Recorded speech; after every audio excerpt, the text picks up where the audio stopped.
Uh, Good day, and thank you for joining us. I am Diana with Tap Teal Greenway, and I'm continuing my series of interviews in honor of International Day of Women and Girls in Science, which is February 11th. And today I'm here with Dr. Sarah Roley from WSU.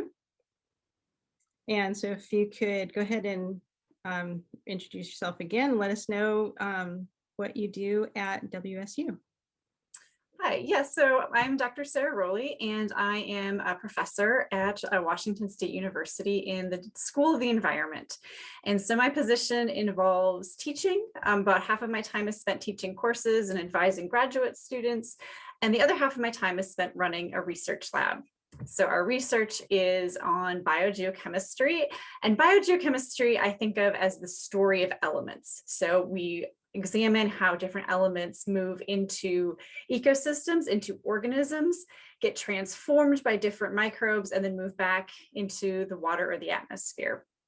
So we have a number of projects, including we're looking at how plants, such as perennial grasses, how they use nitrogen, which is one of the key elements for all living creatures. We also do a lot of research that relates to water quality. So nutrient pollution, things like excess nitrogen, excess phosphorus is a problem really everywhere. And so the work that we do looks at the effects of nutrient pollution as well as investigating ways to mitigate it. Oh, that sounds exciting. Yeah, it's great fun. Yeah. So what is your view on being a scientist? So I really think of being a scientist as solving puzzles. So puzzles about our natural world. And that's what really has attracted me to science. What keeps me in science is we're trying to figure out how the world works. And so we do that doing a wide variety of tasks. We do field studies. So we go out in streams and take measurements.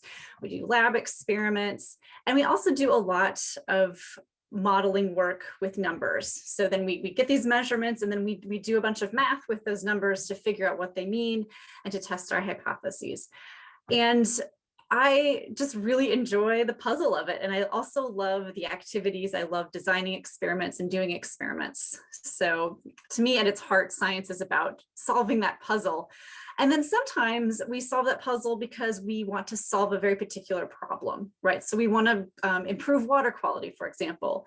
Other times we're trying to just get at that fundamental, understanding the fundamental nature of our world, just for the sake of understanding it. And I enjoy both of those. I enjoy when I can see really tangible benefits to our world, but I also just get a lot of satisfaction from doing science and fundamentally understanding how our world works. Great. That's exciting. So at what point did you decide that you wanted to be a scientist? Well, I think like a lot of kids, I enjoyed science. So I grew up on a farm, and so I had spent a lot of time as a kid just playing outdoors, unstructured time. And I really liked to catch bugs, and I liked to catch tadpoles and frogs. I had a rock collection where I catalog each rock and tried to identify the type of rock it was. Mm-hmm. I read Ranger Rick magazine. So I was a really outdoor loving kid. But I don't know that I really knew as a kid what it meant to be a scientist. I just like to do those things. I like to explore, and I was curious like a lot of kids. I would say I really made the decision to be a scientist when I was an adult, and actually after I had gotten a master's degree. Mm-hmm. I was working in a job that I really liked.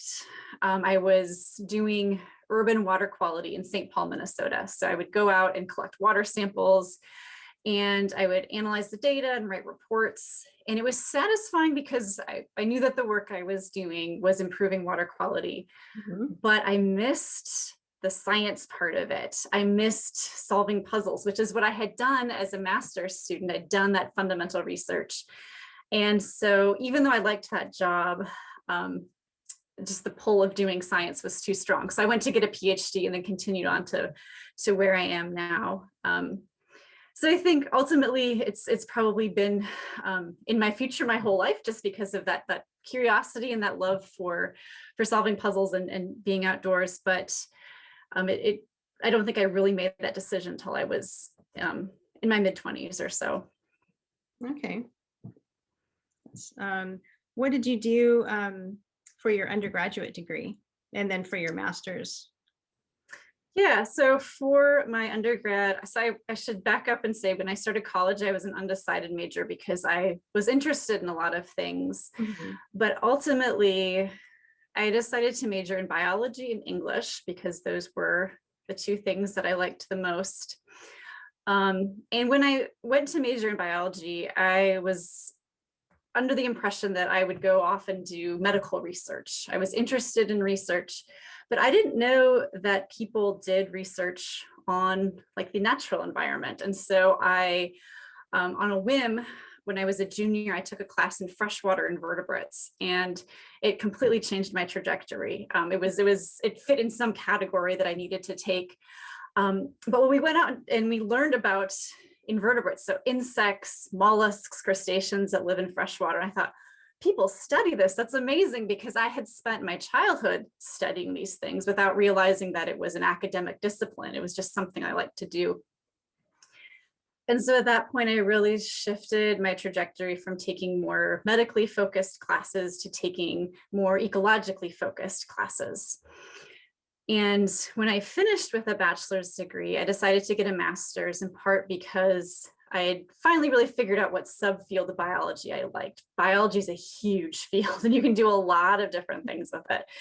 So when I decided that I really had this passion for conservation and ecology, I decided to get a master's degree. So I got a master's in conservation biology from the University of Minnesota. Okay. And then I went on and got this job that I mentioned previously. I was working as a technician for a watershed district in St. Paul. And I thought, that was what I wanted to do. And I thought that's the sort of work I would continue to do for my career until I felt this need to go do more fundamental research. And that's when I went to get a PhD. Oh, excellent. Yeah, that's a really good trajectory, little direction for people. And to know also that, yeah, biology is very, very broad. It can cover a whole lot of different areas. So yeah, Yeah. kind of where I started off as well, although I went for marine mammal, but there was a whole lot of different areas that you could go. And then as the undergrad too, you get a lot of exposure to different areas of it.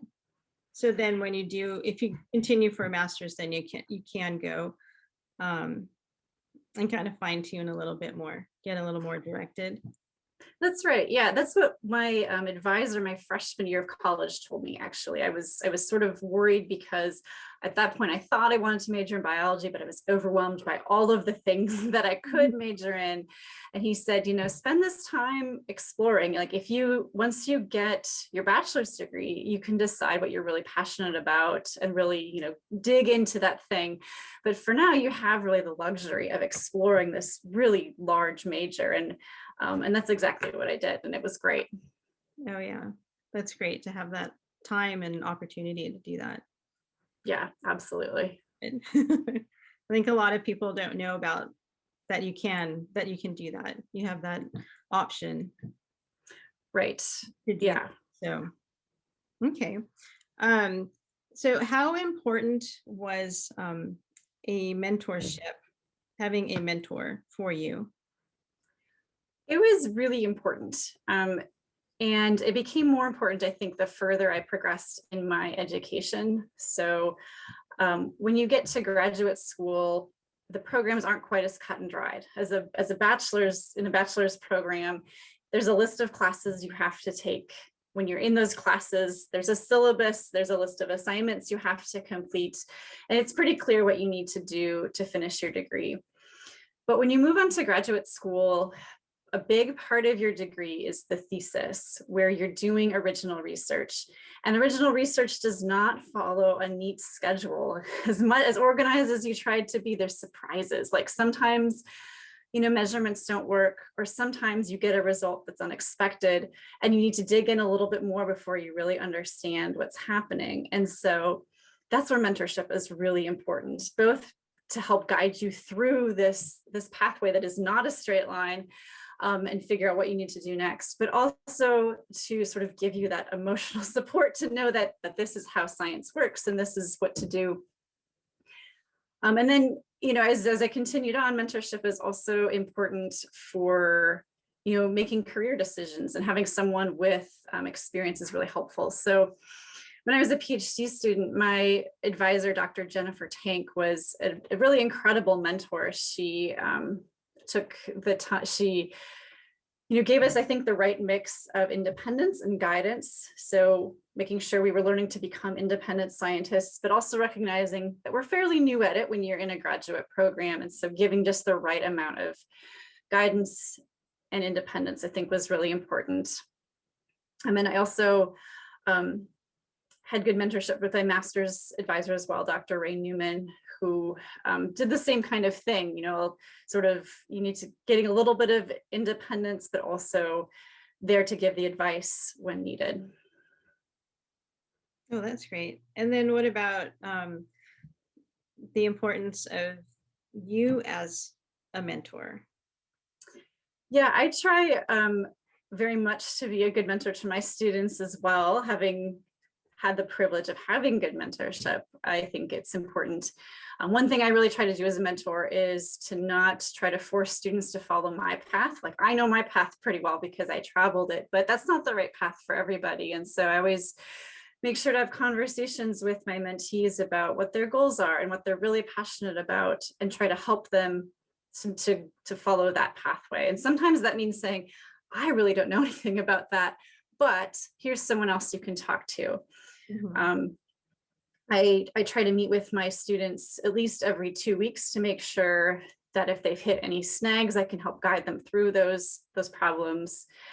And I also, try to be the mentor that they need, not the mentor that I needed. And that can be difficult, but I think that's a really important distinction to make. Oh, absolutely. Yeah, it's a huge decision. So for everything that you have available to you. So it's good to have some really nice direction and options to know that you can speak to not just one person, you can speak to multiple people. That's right. And I think that's important in mentorship. There's no such thing as the super mentor, the guru who can give you all the answers, right? It's important to have those other perspectives. And I do my best, but I'm sure there are things that I say that maybe aren't quite what students need to hear. So getting advice from a variety of sources, I think, is really important. Right. And then having those contacts versus just telling them to go find somebody else to talk to. It's like, that's the student would be like, what? I don't know what to do. Right. So, yeah, it's good to be able to offer other people to talk to. Right. It's really good for, the younger students coming up through the various programs. That would be great. That's great to do. So how about, were there any obstacles that you faced getting to your current position? Well, I think, there's obstacles at every step of the way.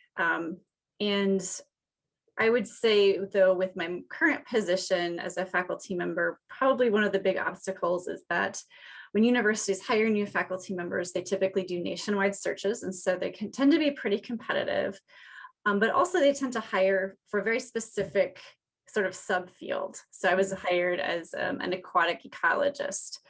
And so what that means is you don't get to just pick where you live, right? These positions only become available at certain times in certain places. And so I think one of the big obstacles was finding a position that was a good fit for me professionally, but also that was a good fit for my family. So we moved here from Michigan, which is quite a ways away. And so when I was looking for positions and deciding what to apply for, I was always in consultation with my spouse to say, is this the sort of place we would want to live? Would this fit? And so I think making all of that work together is challenging, and I feel very fortunate that I was able to find a position that I think fits me really well professionally. I really enjoy what I do here. I think it fits my interests and my talents, but also one that was a place where we were happy to live. And this is something that is a struggle, not just for me, but I think just about anybody who's sought out faculty positions. Making the personal and professional fit can be tricky, and maybe not just in faculty positions, but I think in a lot of careers that's the case. Yeah, exactly. You pretty much kind of go where the job or is available. So yeah, Yeah, that's it's not right. always the option, but sometimes you get to land in a pretty nice place. So Yeah, that's right. Yeah, always thinking about what is most important to me, and what can I live without, is sort of the constant conversation we were having. oh yeah, absolutely. So how has your research focus changed through time? It's taken quite a wandering path. So when I began my master's, I was interested in lots of things, but I was really curious about invasive species. And so my master's thesis was on invasive plants that live in lakes. And so I did some research on that. And I had this more broad aquatics interest. And so the technician job I received was focused on water quality. But there we were focused a little bit more on nutrients, which were some of the big pollutants in our system. And so when I went to get my PhD, I shifted from this more organism-oriented research to the nutrient research. But I didn't lose sight. I still really enjoy researching aquatic plants. So I did do a little bit of work with those as well, where I was looking at their effects on nutrient cycling. And then after I finished my PhD, I had a job at Michigan State University as a postdoctoral research associate. And there I really shifted things up. I moved on to land and was working in perennial grasses, but still working on nutrient cycling. So, and the reason I went there to do that is they just had a really interesting research setup. And even though it was a little beyond what I'd done, I was really interested by the research questions. So now here in Washington, I have continued all of those different threads. I'm continuing to do some of the work I was doing in Michigan, working on the perennial grasses, but I'm also doing work in water as well. So it's been a little bit of a wandering path, but there's some themes that continue through there. The nutrient cycling is a continuous theme, as are the presence of plants. And really what happens, I think, with a lot of scientists is what we're after is, what is the most interesting question? What is the most urgent question? And those change through time. And so I anticipate I'll probably continue to sort of have this meandering path through different topics, depending on, what questions become interesting or urgent in terms of sort of water quality and conservation issues. Oh yeah, definitely can see a lot of urgent issues coming up with that. Continue. Yeah. So, Yes. so I have one additional question. What advice would you give to some of the younger girls and women out there who are possibly considering science as a path, or maybe are interested but don't realize that they can take that as a path? Yeah. One thing I'd say is, if you're passionate about it, learn what you can about it. And so that might mean, if you have the chance to take classes in a particular area, go for it. Organizations like the Girl Scouts and 4-H are really great because they give you, it's sort of a forum to pursue some of those interests. The Girl Scouts has a lot of outdoors things, and within 4-H, sometimes there's projects you can do in an area that you're really interested in. So that can give you the opportunity to pursue that. And as you're moving through your education, if science is really interesting, of course, take the science classes. Also, one thing that I don't think people often realize is that doing science actually requires a lot of different skills. And so being good at math is great, or I should say is taking courses in math is good, but also writing language is really important, because a really big part of doing science is communicating it. If we do this science, we can't explain it to anybody, it doesn't mean anything, right? And so this is a surprise to a lot of college students, they realize they have to write a lot. And they say, no, I'm in science, I shouldn't have to write. Well, you do have to write. And I spend a lot of time in my job writing papers, doing presentations. And so don't neglect those language skills as you're moving through. But then the other thing I would say is, talk to people who and ask them how to get where you want to go. If you want to be a scientist, the path isn't always clear. It was not clear to me. It took me quite some time to figure out how one goes about becoming a scientist. And so finding mentors and talking to them, asking them what you should do can be really helpful. And if you don't know who to talk to, if you don't know who those mentors are, start with your teachers, start with, if you're in high school or elementary school, talk to your classroom teachers. And as you get into college, you'll get an advisor, talk to your advisor about that. People are usually really happy to talk to you about how they got where they're going. And so even though it might feel awkward, or you might feel a little bit shy, usually people are really happy to talk about those sorts of things. So I just encourage you to try to overcome any trepidation you have about talking to those potential mentors, because they'll probably be happy to talk with you. Mm-hmm. Oh, excellent. Well, that's great advice for everybody who's coming up and interested in sciences. And I know sometimes people are like, oh no, but I don't want to do the math. It's like, yeah. do the math. I mean, what do you suggest? I mean, if anyone really, really likes the sciences, but they do kind of struggle with math, any advice on that one?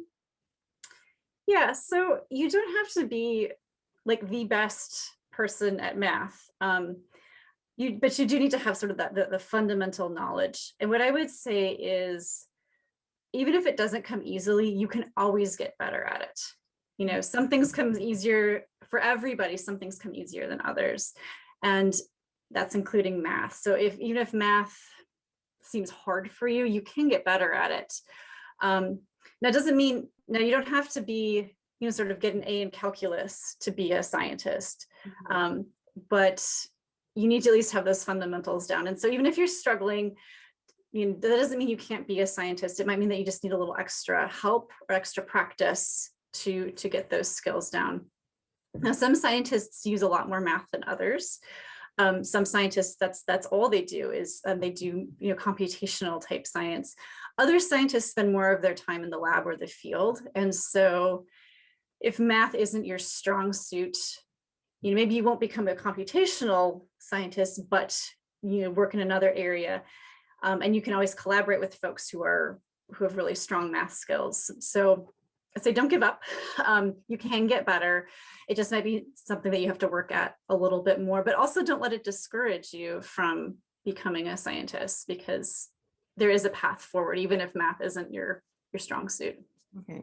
That's what I was just thinking too, because you always hear a lot of girls, especially, unfortunately, always say I struggle at math. I don't like math. And then kind of cut off that whole possibility of the sciences to go in, just because they feel that they're not good in that one particular area. So that's good advice. And I hope everyone who's listening, all the girls out there listening, and you can do it.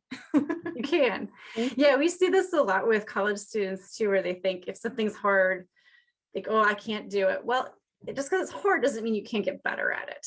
And I see that with writing too, interestingly. In the upper division classes, they've gotten through the math, they've gotten through the chemistry, and maybe they struggle with writing. You can get better at writing too. If writing is the thing that's holding you back, that's the same sort of thing. Practice. And math with anything. I mean, it's true with everything, whether you're trying to learn to play basketball or the piano or science. Mm-hmm. The more you do, the better you get. So, right. So don't give up. Don't give up. Yes, I know. So that sounds like excellent advice. So, all right. Well, we thank you so much for your time today. And happy to do it. Great. Well, thank you so much.